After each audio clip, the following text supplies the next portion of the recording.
Shifting demographics, household structure, lifestyle preference, and customer values suggest a different built environment and urban fabric 30 years ahead compared with 30 years ago. More and more Americans, Australians, and Europeans are choosing to live in settings where they are less dependent on their cars because reducing air pollution and energy use matter to them. A 2011 survey of more than 2,000 adult Americans found 7 times more people say the neighborhood where a house is located is a bigger consideration in deciding where to live than the size of the house. Walking to restaurants, business, school, and other amenities was the most appealing neighborhood feeder for many respondents. To make 20 and 30 somethings, walkable communities are equipped with a downsized environmental footprint and energy efficiency with the added benefit of burning calories during everyday activities.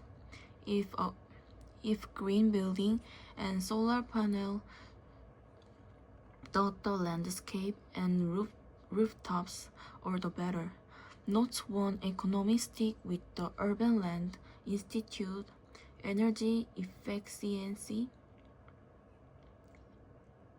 efficiency is becoming the new grantee countertop. Is a necessary feature to sell the property.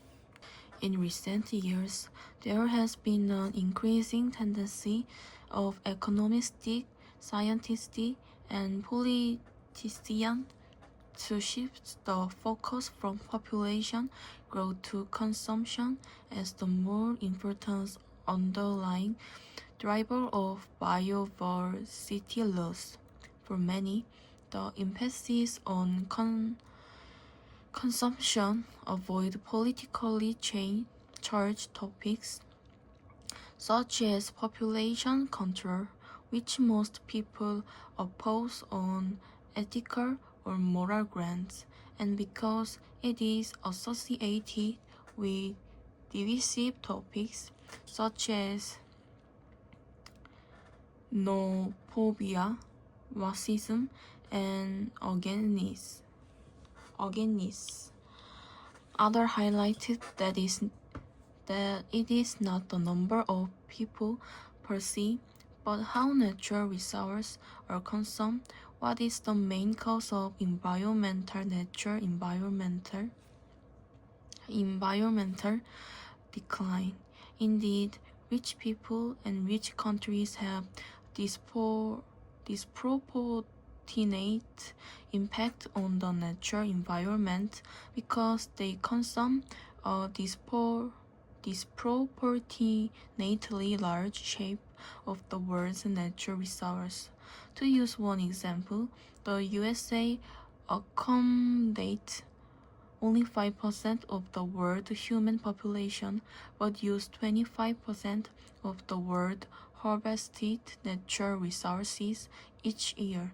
In fact, decorative Christmas lights in the USA alone use more energy than the annual energy usage of the entirety of Ethiopia or Tanzania.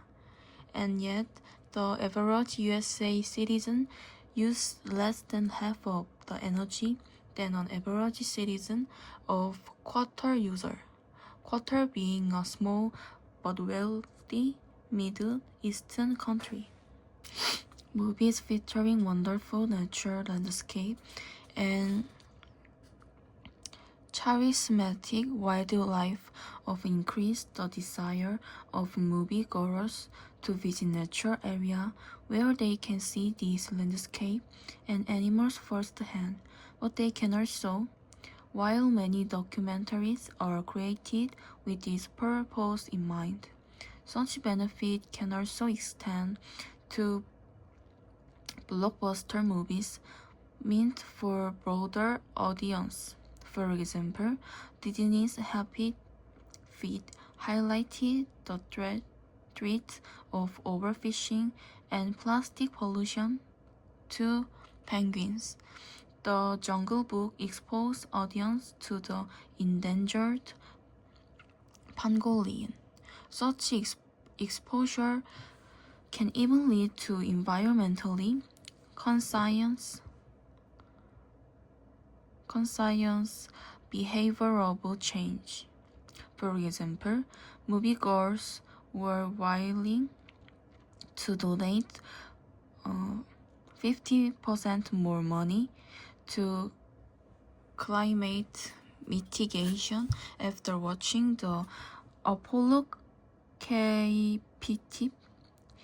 movie The Day After Tomorrow in part, due to the influence of environmentally oriented movies, as an increasing number of movie stars and other celebrities have started using their stardom and the platform from where they promote biodiversity conservation effect in Africa. Plants show finely turned adaptive response when nutrients are limiting. Granders may recognize the yellow leaves as a sign of poor nutrition and the need for fertilizer. But if a plant does not have a caretaker to provide supplemental minerals, it can proliferate or lengthen its roots and develop root hair to allow foraging in more distant soil patches. Plants can also use their memory to respond to histories of temporal or spatial variation in nutrient or resource availability. Research in this area has shown that plants are constantly aware of their position in the environment. In terms of both space and time, plants that have experienced variable nutrient availability in the past tend to exhibit risk-taking behaviors, such as spending energy on root lengthening instead of lead production. In contrast, plants with a history of nutrient abundance are risk-averse and save energy. At their developmental stage, plants respond to environmental change or unevenness so as to be able to use their energy for growth, survival, and reproduction, while limiting the damage and non-productive use of their valuable energy.